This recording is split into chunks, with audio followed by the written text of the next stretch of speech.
বাংলাদেশের আলোচিত একটি হত্যাকাণ্ডের সাথে জড়িত ব্যক্তির ভারতে গ্রেফতারের বিষয়টি গোপন রাখতে বলা হয়েছিল পশ্চিমবঙ্গের সাবেক মুখ্যমন্ত্রী মমতা ব্যানার্জিকে। কেন্দ্রীয় স্বরাষ্ট্রমন্ত্রী অমিত শাহ ওই হত্যাকারীর আটকের বিষয়টি গোপন রাখতে অনুরোধ করেন বলে জানান তৃণমূল কংগ্রেসের প্রধান। মঙ্গলবার বিক্ষোভ সমাবেশে দেয়া ভাষণে এমনটি জানান তিনি। তবে কেন এই হত্যাকাণ্ড তা স্পষ্ট করেননি তিনি।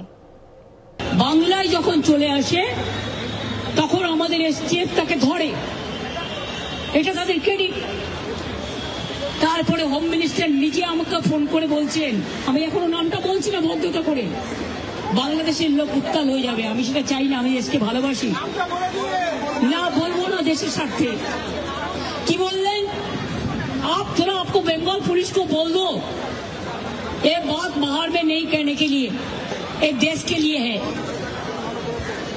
কাকে দিয়ে খুন করিয়েছিলেন, কার কার নাম বেরিয়েছিল, আজ গভর্নমেন্ট চেঞ্জ হলেও মনে রাখবেন আমি তো সবটাই জানি।